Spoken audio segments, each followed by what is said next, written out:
Hi, welcome back to a new tutorial. In a previous tutorial, I have shown you how you can connect your DynamoDB table with a Python script.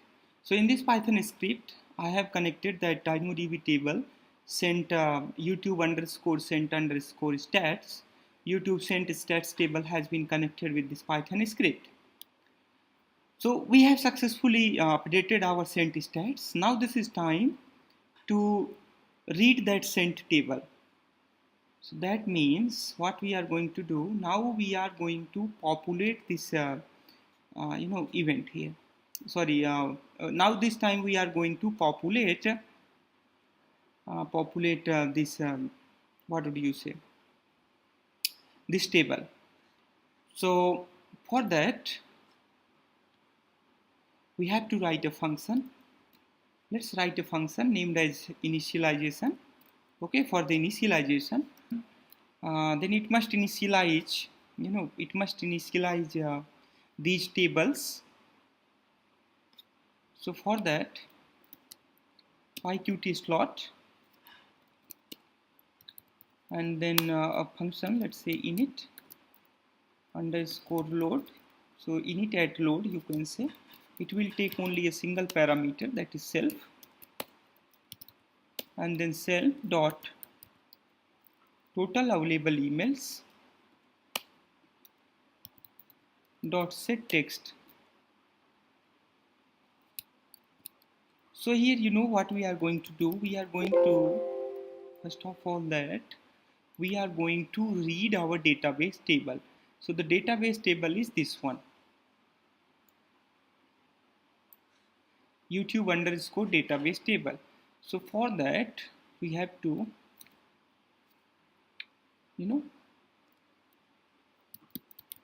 database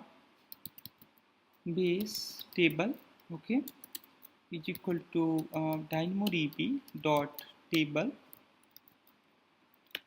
and then YouTube underscore its database. Okay, and now we can give that database table here.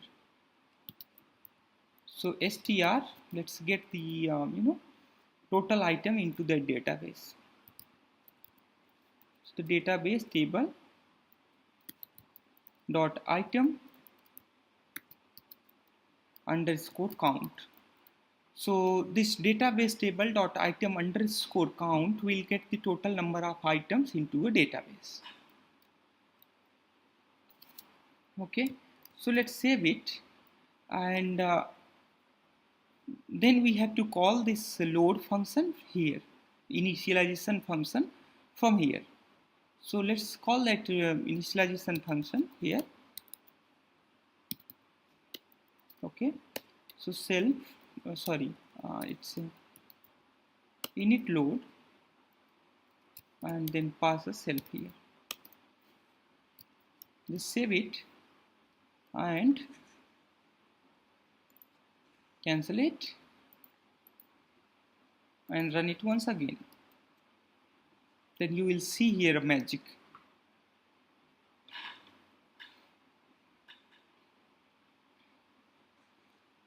Wow! So here see, the total available email is 1. Earlier it was I think 10,000, but now here the total available email is 1. That's amazing. But you might have noticed here that we have 2 email into our database. Okay, so did we code wrong? No, we are right. What is happening here? This is not updating that database count into the real time. If you see here, storage size and the item counts are not updated in real time. They are updated periodically, roughly every 6 hours. So once you add your item into a database after 6 hours, here it will reflect total number of items into a table. So after 6 hours it will reflect here 2. Okay, right. So now we are going to code it further so that we can update the sent stats. So in the sent stats, if you see here,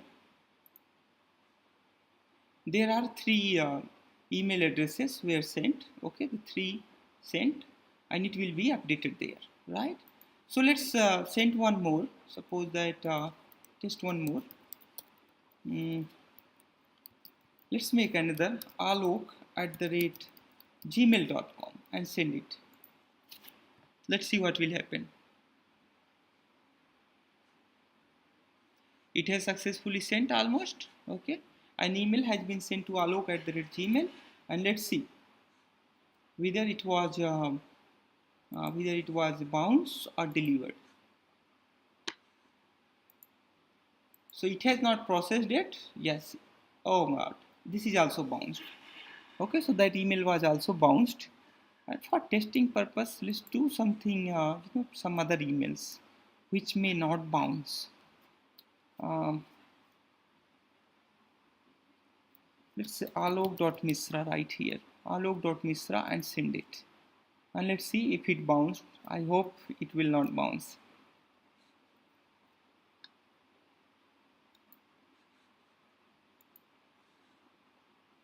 If you see here, your sent stats has been updated 5 times. And into our YouTube mailing, if you see, here are many emails were sent.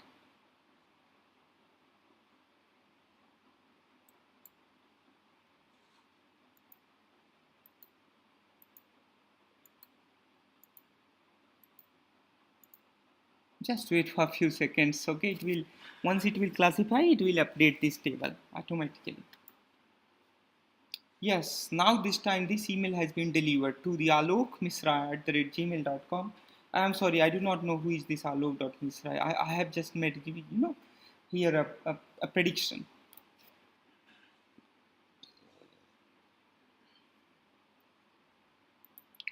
Now let's move ahead.